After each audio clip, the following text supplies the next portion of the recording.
What's goody, everybody? It's Kimi, and I'm back with my tea of the day. I'm back with the jumper. Like, I know I've been gone for a little 2 weeks. I needed to, get my mind right, get back together, and, really see what was going on that I could really talk about.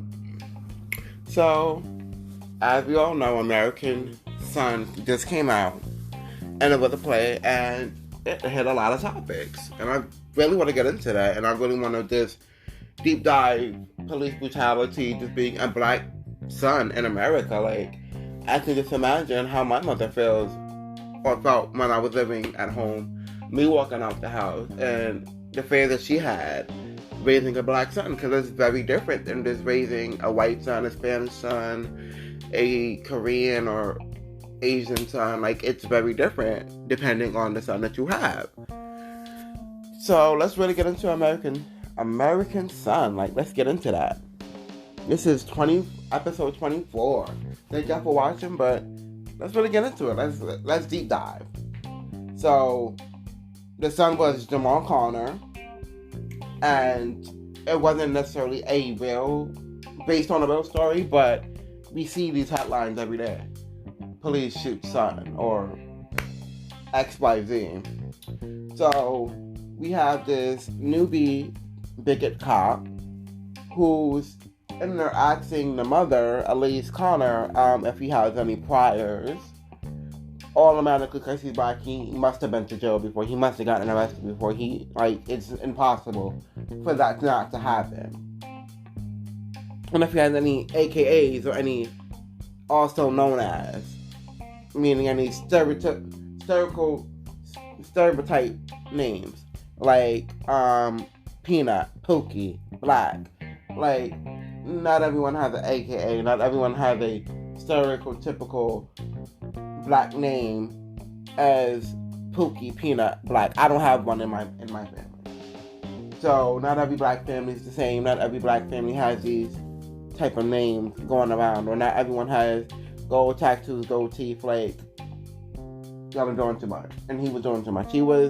I don't know if he realized how racist he came off, but dude was racist. He was completely a racist cop, and throughout the movie, you'll see how blinded her and her husband's marriage was, because he wanted a black girl, but he didn't want everything that a black girl came with. He didn't want the attitude, he didn't want the struggle, he didn't want the pain, because he couldn't understand it. And he was unwilling to understand what the hell she went through in her life and how different that is. And them having a mixed kid, how different and difficult that would be for the kid. Because, not for nothing, like, you're black and you're white, so you have best of both worlds, but then it's a curse. Because then in certain communities, like, and if you're with a lot of white people, you're the black person. You are the face of the race. You're the black kid. But then, if you're in a black community, you're not black enough. Because your skin tone might not be as dark as everyone else. Or because they know that you have a white parent, then you're not black enough. You're not black. So then I can imagine you're dealing with the double-edged sword. Like, you really just don't know. And you'll have an identity crisis. Like, that's bound to happen, because you're going to want to fit in with your black friends, you're going to want to have black friends, but then it's like, you don't want to be considered a stereotype, but then you still want to fit in, and then you still want to be down for the cause, and everything like that. So, it's definitely a lot to take in. And of course, as you know, throughout the first part of the movie, the officer was definitely trying to manage her, because he felt like he needed to control her, even though she was the one who was asking for help. She was the one who was the victim, and she needed help. But because she was black, you needed to manage her, because she was going to be ghetto, she was going to be outrageous, she was going to be loud, and all of these things that people feel like black people are. And it's a fucked up situation. It's a, like, how? Why? Why is that still a thing? But it is, and it's sad. And the cop mispronounced his name. His name is Jamal Connor. He calls him Jerome. He calls him another black name just because he's black. So now that we know that he's black, he's a black person because he's mixed. So he's black. But yeah, you call him another name, meaning that you don't give a fuck at all. You're not even trying to help this lady. You can care 2 cents about her kid. It's really crazy. And then as soon as Scott Connor came, her husband, who happens to be white, comes, the officer, not knowing who he is, starts spelling everything that he knows. But yeah, when she was asking him all this time before he got there, he was fucking quiet. He ain't know a goddamn thing. Why is that? Like, why are we continuing to, like, I can't. Like, I can just imagine, like, while she went into her story a little bit. Like, she can barely sleep ever since she was born because she knows what the world is. Even though, like, you can paint this wholesome type of lifestyle, love everyone, and this kind of thing, but you also have to, raising a black son, you have to show them what it is and what your talent is going to be by being black. You're going to be overlooked in school. People's not going to think that you're smart. People's going to think that you're ignorant. People's going to think that you're ghetto. People's going to think that you're dumb. People's going to think that you've been to jail. You have X amount of baby mothers or fathers. You're not loved. You have a lot of anger issues. You deal with abandonment issues because your father was from women. Like, your father was probably never there. So that's why you decided to have all these kids, or that's why you decided to gang bang or be in a gang, or that's why you have these marks on your face because you got cut up by being in a gang, or that's why you have all these tattoos, or you have goat teeth because X, Y, Z. Like, all of these stereotypes is not true. And we're not doing anything about it. Like, how does the father say you have no reason to complain when a white woman clutches her pearls? Like, I have every reason to complain. Like, why the fuck is she... Why? Because I'm black, she has to clutch her pearls because she thinks I'm going to steal them? Because I don't have the money to purchase these pearls that she's clutching, or this purse, or this money. Like, that's a stereotype that all black people is broke. And that's a lie. These stereotypes is what's killing our community. These stereotypes is what's killing our young men. These stereotypes that we have over ourselves, that the cops have over us. Because the cops are supposed to serve us. The cops are supposed to protect us. But yet we over here scared of them because they're too handsy. They don't know how to act. Whatever classes that they're supposed to take, they don't take. Or they're just racist. And they just want us extinct. We have to really get into that. Like, this movie was very detailed. Very just heart-wrenching and very, like, me being a black man, I definitely felt the type of way about this. Like, I haven't necessarily lived everything that was said because, of course, we all have our own different scenarios, our own different stories.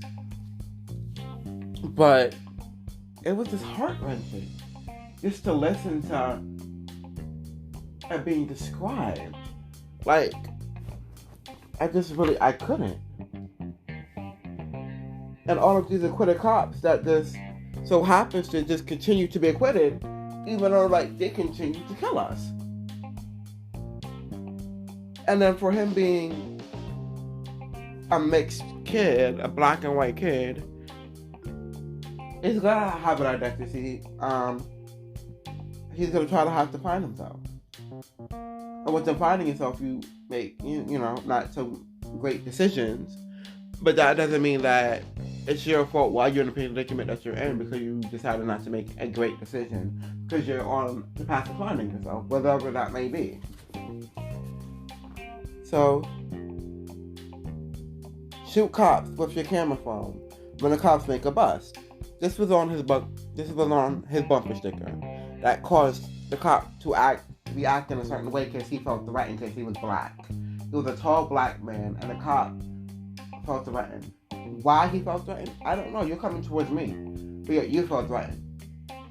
I still don't understand that, and it's sad that it just continues to happen.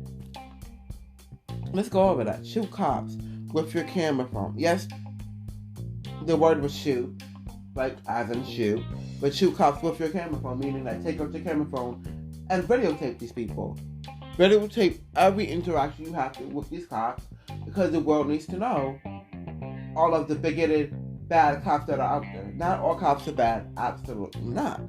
But there is a large selection of cops that are bad, and it is hard to weave through the good and the bad cops when so many times and time again, a lot of our black brothers are being killed and there's no repercussions for these cops. And majority of these cops are white. So how are we supposed to feel? How are we supposed to feel protected? We're not. Like a lot of people, especially like if you're a black kid and you're in a white neighborhood, you're gonna feel like the face of the race because you're the only black person there. So they're gonna assume that by whatever you do, whatever your actions is, that's how all black people are. And that's completely wrong and that's completely fucked up. And I'm sorry that a lot of people may be in this predicament, but it has to stop. You have to find the drawing line somewhere. This line was so powerful to me when Carrie Hilson just let's take a deep breath for Miss Carrie Hilson and her outstanding, phenomenal, her acting was just out of this world. Like, she's really become a great actress, and I'm just so happy to see her growth and her depth and her cringe. Like, keep your hands on the wheel, boy. Look straight ahead. Don't make any sudden moves. This is what happens. This is what cops come to your window and say. And you wouldn't want to make the man in the bulletproof vest nervous when he's walking to your window, putting a Glock to your head. Just gave me chills. You wouldn't want to make the man in the bulletproof vest nervous when he's walking to your window, putting a Glock to your head. You wouldn't want to make that.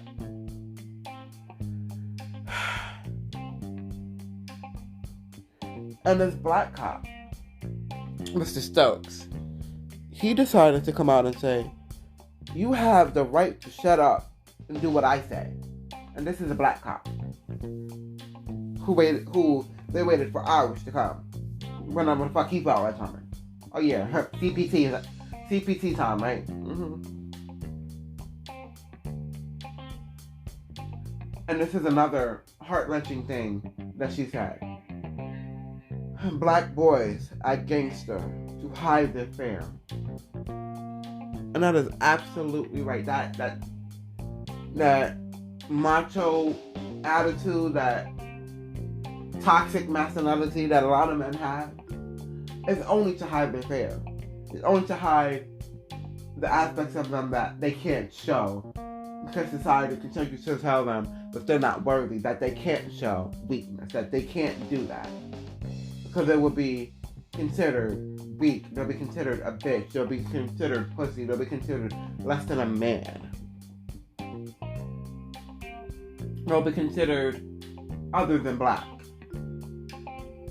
And because black people are always supposed to be aggressive and angry and hurt, they're, like, these are things that a lot of people feel like we are, and that's completely wrong, and that's completely false and valid. And we need to start changing these mindsets, but a lot of people need to change their own mindset of how they see themselves. And a lot of people, a lot of times when you have a mixtape, you might not understand or know how to, per se, teach a black kid how to survive in the world. Because me looking at this movie, I've seen it twice, just to really digest the dialogue, just to digest the time period, where they are, what exactly is happening. I can't be mad on how they raised their kid. They raised their kid the best way they knew how. But in other words, they didn't give him enough because they didn't show him the black part of the world. They showed him the white part of the world. They showed him his whiteness. So when he became upset with the cops of all of these stories that continue to happen day in and day out of black men and black kids and black boys being shot by fucking police, then he becomes angry with the cops. And his father being a cop, he becomes angry with his father. He becomes angry with society and just the unjustness of what this world has become. How it is okay to continue to kill us because nothing's gonna happen. You may get a pat on the fucking lap, or a pat on the fucking back, or just a slap on the fucking wrist, but they can't go in the film. But they still don't lose their job. They still don't get arrested. They still don't get charged. And when they do go through the process, they don't get charged. How? Why? Because he was black. He was a black boy who was tall, who was big. He was just aggressive. He just seemed so strong, and so you felt nervous. You being a white man, you felt nervous. How? Just why? Because he's wearing pants. He's wearing baggy pants. He has cornrows. He has jewelry on. So that means that can't be his car because he's black and he looks uneducated. Or he has all this jewelry. Oh, that can't be his jewelry. He must have stole that. Like, I can't. I really can't. It really is a lot. So I want to have a moment of silence for a lot of men that passed away. And I'm going to go down a list of names. Some people you may know, some people you may not know. And it didn't hit the headlines like that. Our men that we lost. Our young boys that we lost.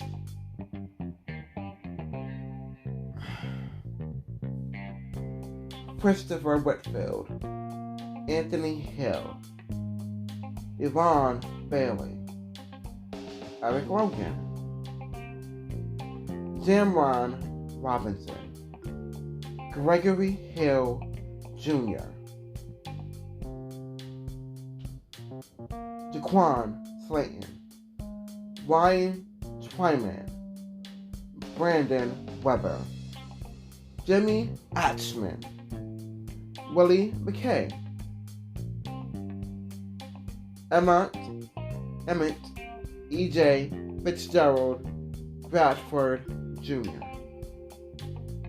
Detrick Griffin, Jamel Robinson, DeAndre Ballard, Bothman Shem Jean, Robert Lawrence, Anthony Lamar Smith,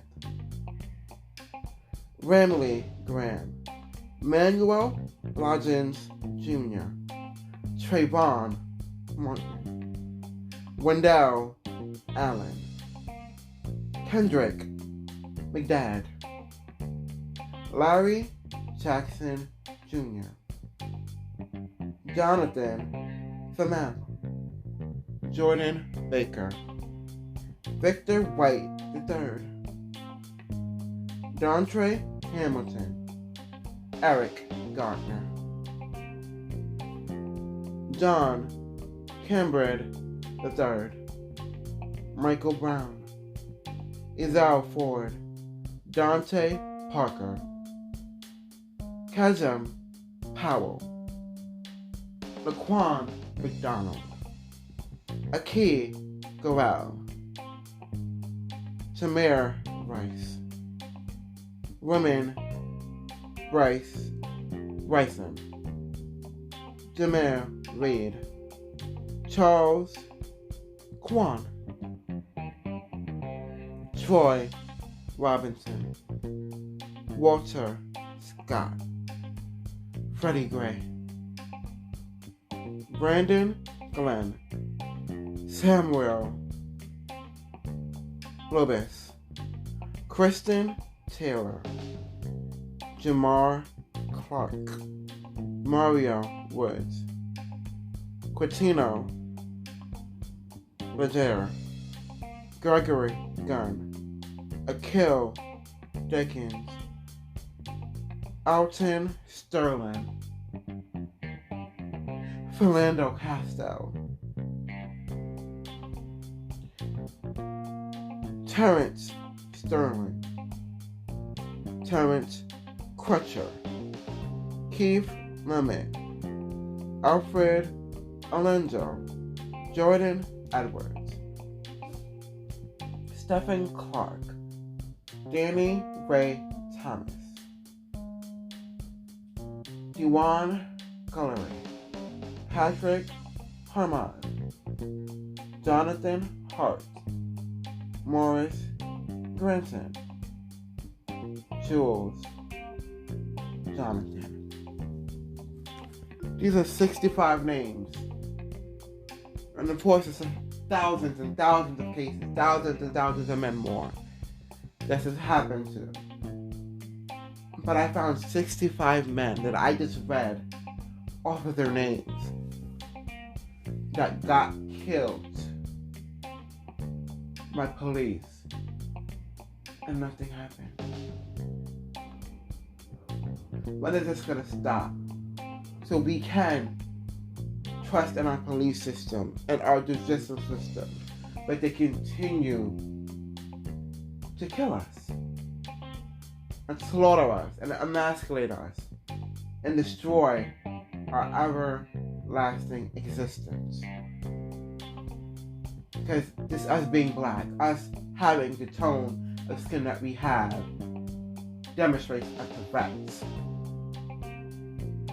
It can be the most articulate, powerful, rich person alive, and we would still be considered a nigger. We'll still be considered less than, still be considered a slave, still be considered